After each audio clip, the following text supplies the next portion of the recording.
ఈ ఆలయంలో వెంకటేశ్వర స్వామి వారిని దర్శిస్తే కోరిన కోరికలన్నీ తీరిపోతాయంట. అదే వాడపల్లి వెంకటేశ్వర స్వామి వారి యొక్క ఆలయం. ఈ ఆలయంలో స్వామివారి యొక్క మూలవిరాట్ రాతితో చేయబడలేదు, నల్లని చెక్కతో స్వామివారే ఇక్కడ స్వయంభుగా వెలిశారన్నమాట. స్వామివారు ఆ నల్లని రూపంలో ఎలా వెలిశారో కూడా చెప్తాను చూడండి. శ్రీకృష్ణుడు తన అవతారం చాలించి వైకుంఠానికి చేరుకుంటాడు.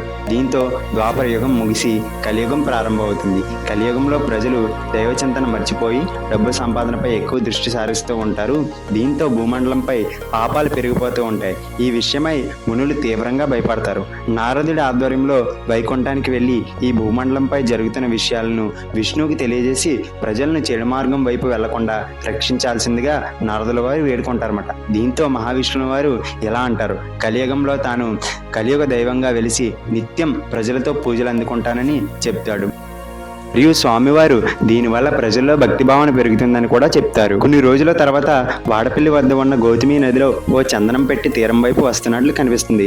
అయితే దాన్ని గుర్తించి తీసుకురావడానికి వెళితే నదిలో ఆ పెట్టి కనిపించదు. చివరికి వాడపల్లి గ్రామంలో ఓ వృద్ధ బ్రాహ్మణుడి కళ్ళలో ఆ పెట్టెలో మహావిష్ణువు లక్ష్మీ సమేతుడై ఉన్నాడని, సూచిగా వెళితే కనిపిస్తాడని వినిపిస్తుంది.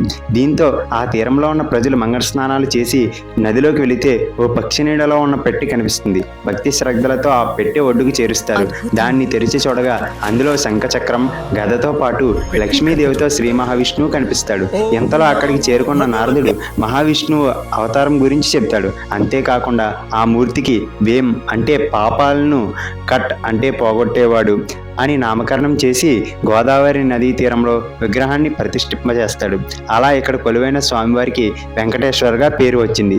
స్థానికులు ఆలయాన్ని చిన్నగా నిర్మిస్తారు. అయితే కాలక్రమేణా ఈ దేవాలయం నదిలో మునిగిపోతుంది. ఇది ఇలా ఉండగా ఈ ప్రాంతంలో పినపోతుల గజేంద్రుడు అనే ఒక వ్యక్తి ఉండేవాడు. అతడు చాలా ఓడలకు అధిపతి. ఒకసారి తుఫాను సంభవించి అతని ఓడలన్నీ సముద్రంలో ఎక్కడికో కొట్టుకుపోతాయి. దీంతో తన ఓడలన్నీ సురక్షితంగా ఒడ్డుకు తీసుకొస్తే నదిలో మునిగిపోయిన దేవాలయంలోని విగ్రహాన్ని తిరిగి ఒడ్డుకు చేర్చి దేవాలయాన్ని నిర్మిస్తానని మొక్కుకుంటాడు. తుఫాను వెళ్ళిపోయిన తర్వాత ఓడలు భద్రంగా ఒడ్డుకు చేరాయి. దీంతో పినపోతు గజేంద్రుడు గారు ఇప్పుడు ఉన్న ఆలయాన్ని కట్టించారన్నమాట.